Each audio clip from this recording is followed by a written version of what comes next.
ನಾನಿವತ್ತು ಒಂದು front boat ನೆಕ್ನ ಯಾವ ರೀತಿ ಕಟ್ ಮಾಡೋದು ಬ್ಲೌಸಲ್ಲಿ ಅಂತ ಈ ವಿಡಿಯೋದಲ್ಲಿ ತೋರಿಸ್ಕೊಡ್ತಾ ಇದ್ದೀನಿ. ಬ್ಲೌಸ್ ಮೆಷರ್ಮೆಂಟ್ ಬಂದು 40 ಇಂಚಸ್ಸು. ಅದು ಬ್ಯಾಕ್ ಹುಕ್ ಇದೆ. ಫ್ರಂಟು ಕ್ಲೋಸ್ ನೆಕ್, ಫ್ರಂಟಲ್ಲಿ ಕ್ಲೋಸ್ ಬರಬೇಕು, ಬ್ಯಾಕಲ್ಲಿ ಓಪನ್ನು. ಬ್ಯಾಕಲ್ಲಿ ಹುಕ್ಸ್ ಇದೆ, ಫ್ರಂಟಲ್ಲಿ ಕ್ಲೋಸ್ ಇದೆ. ಕ್ಲೋಸು ಮತ್ತು ಬೋಟ್ ನೆಕ್ಕು ಎರಡೂ. ಇದ್ರ ಮೈಯಂಟೆ ಬಂದು 40 ಇಂಚಸ್ಸು. ಇದು ಬಾಡಿ ಮೆಷರ್ಮೆಂಟ್ ಕೊಟ್ಟಿದ್ದಾರೆ ಬ್ಲೌಸ್ದು. ಹಾಗಾಗಿ ಬಾಡಿ ಮೆಷರ್ಮೆಂಟ್ನ ಯಾವ ರೀತಿ ತೊಗೋಬೇಕು, ಬೋಟ್ ನೆಕ್ಕಿಗೆ ಯಾವ ರೀತಿ ತೊಗೊಂಡು ಕಟ್ ಮಾಡೋದು ಅಂತ ಹೇಳಿ ನಿಮಗೆ ಇದರಲ್ಲಿ ಹೇಳ್ಕೊಡ್ತಾ ಇದ್ದೀನಿ. ಅವ್ರದ್ದು ಪೂರ್ತಿ ಮೆಷರ್ಮೆಂಟ್ ಕೂಡ ನಾನು ಎಕ್ಸ್ಪ್ಲೇನ್ ಮಾಡ್ತೀನಿ. ಅವ್ರ ಮೆಷರ್ಮೆಂಟ್ ಎಷ್ಟಿದೆ, ಯಾವ ಮೆಷರ್ಮೆಂಟಿಗೆ ಶೋಲ್ಡರ್ನ ಇಟ್ಕೋಬೇಕು, ಯಾವ ಎಷ್ಟಕ್ಕೆ ಬೋಟ್ ನೆಕ್ನ ಕೊಡಬೇಕು ಅಂತ ಹೇಳಿ ತೋರಿಸ್ಕೊಡ್ತೀನಿ. ಅವ್ರದ್ದು ಫಸ್ಟಿಗೆ ಅವರಿಗೆ ಮೊದಲಿಗೆ ಲೆಂತ್ ಬಂದು ಫ್ರಂಟ್ ಲೆಂತ್ ಬಂದು 15.5 ಇದೆ. 15.5ಗೆ ½ ಇಂಚು ಎಕ್ಸ್ಟ್ರಾ ಸೇರಿಸಿ 16 ಇಂಚಿಗೆ ಈ ರೀತಿ ಲೆಂತಾಗಿ ಮಾರ್ಕ್ ಮಾಡ್ಕೋಬೇಕು. ಮಾಡಿದ ಮೇಲೆ ಈ ರೀತಿ ಸ್ಟ್ರೈಟಾಗಿ ಒಂದು ಲೈನ್ನ ಹಾಕ್ಕೊಂಡ್ರೆ ನಮಗೆ ಒಳ್ಳೆಯದು. ಅದೇ ರೀತಿ ಇಲ್ಲೂ ಕೂಡ ಸ್ಟ್ರೈಟಾಗಿ ಒಂದು ಲೈನು, ಯಾವುದೇ ರೀತಿ ಕ್ರಾಸ್ ಇಲ್ದಂಗೆ ಒಂದು ಲೈನ್ ಸ್ಟ್ರೈಟಾಗಿ ಮಾರ್ಕ್ ಮಾಡ್ಕೋಬೇಕು. ಇವಾಗ ಅವರಿಗೆ ಶೋಲ್ಡರ್ ಇಡೋಕ್ಕಿಂತ ಮುಂಚೆ ನಾವು ಬಾಡಿ ಫಿಟ್ಟಿಂಗ್ನ ಎಷ್ಟಿದೆ ಅಂತ ನೋಡ್ಕೊಳ್ಳೋಣ. ಆ ಬಾಡಿ ಫಿಟ್ಟಿಂಗ್ ಮೇಲೆ ಶೋಲ್ಡರ್ನ ಇಡ್ಬೋದು. 39 ಇಂಚು ಅಂದರೆ 40 ಇಂಚಿಗೆ 1 ಇಂಚ್ ಕಡಿಮೆ. 40 ಇಂಚಸ್ ಮೆಷರ್ಮೆಂಟು ಇದು.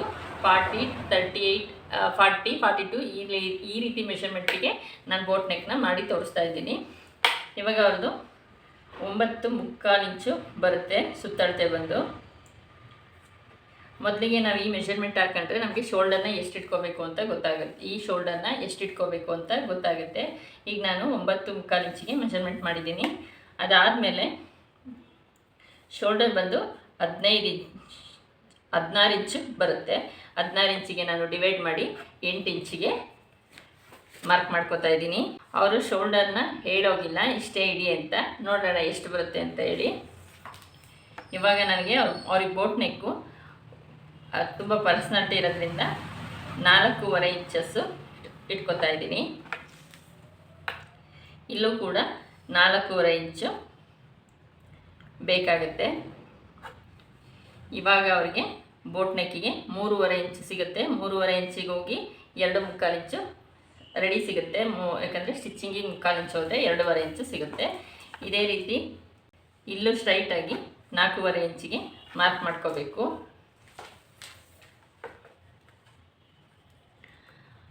ಅದಾದಮೇಲೆ ಕಂಚಿನ ಆರ್ಮನ್ಸ್ ಲೆಂತು ಸ್ವಲ್ಪ ಕ್ರಾಸಾಗಿ ತಗೋಬೇಕು. ಫ್ರಂಟ್ ಮಾತ್ರ 6.25 ಇಂಚಸ್ಗೆ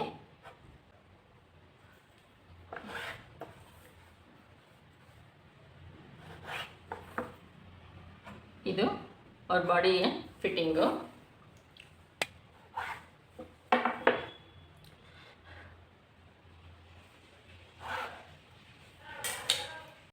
ಅವರು ಫ್ರಂಟಲ್ಲಿ ಓಪನ್ ಇಲ್ಲದೆ ಬೋಟ್ ನೆಕ್ ಹೇಳಿದ್ದಾರೆ.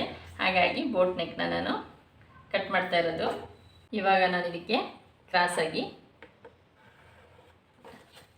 ಇದಕ್ಕೆ ಸ್ಟ್ರೈಟಾಗಿ ಲೈನ್ ಹಾಕೋಬೇಕು.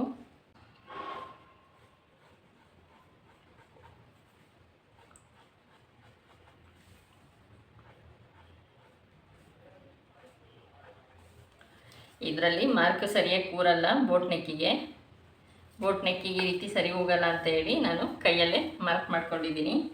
ಇದು ಅಷ್ಟೇ ಶೇಪಿಗೆ 1.25 ಇಂಚಸ್ಗೆ ಮಾರ್ಕ್ ಮಾಡ್ಕೋಬೇಕು. ಆ ರೀತಿ ಮಾಡ್ಕೊಂಡಿದ್ದೀನಿ. ಇವಾಗ ಇವತ್ತು 16.25ಗೆ ಡಾಟಿಗೆ ಎಷ್ಟು ಇಳಿಸ್ಬೇಕು ಅಂದರೆ 11.25 ಇಂಚಿಗೆ ಇಳಿಸ್ಬೇಕಾಗತ್ತೆ. 11.25 ಇಂಚಿಗೆ ನಾನು ಇಳಿಸಿದ್ದೀನಿ.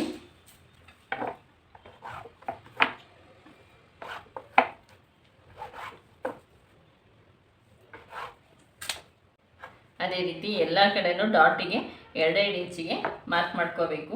ಇದು ಮಾತ್ರ 1.25 ಇಂಚಿಗೆ ಮಾರ್ಕ್ ಮಾಡ್ಕೋಬೇಕು.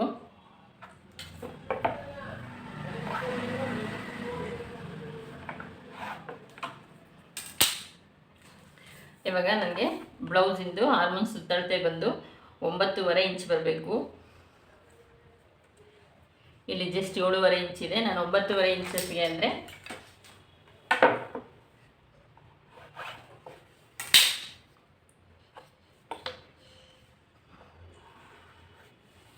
ಇಲ್ಲಿವರೆಗೂ ಡೌನ್ ಮಾಡ್ಕೋಬೇಕು. ಇಲ್ಲಿವರೆಗೂ ನಾನು ಡೌನ್ ಮಾಡ್ಕೋತೀನಿ. ಇದಿಷ್ಟು ಫ್ರಂಟ್ ಪಾರ್ಟ್ನ ಕಟ್ಟಿಂಗು ಬೋಟ್ ನೆಕ್ಕಿಗೆ ಬೇಕಾಗಿರೋ ಅಂಥದ್ದು.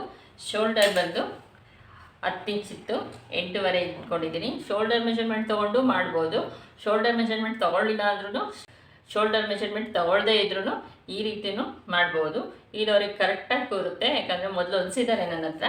ಹಾಗಾಗಿ ಅದನ್ನೇ ಮತ್ತೆ ರಿಪೀಟ್ ಕೇಳಿದ್ರಿಂದ ಮೆಷರ್ಮೆಂಟು ಬಾಡಿ ಅಂತ ಇತ್ತು, ಹಾಗಾಗಿ ಮಾಡಿದ್ದೀನಿ. ಇದಿಷ್ಟು ಫ್ರಂಟ್ ಪಾರ್ಟ್ನ ಕಟ್ಟಿಂಗು.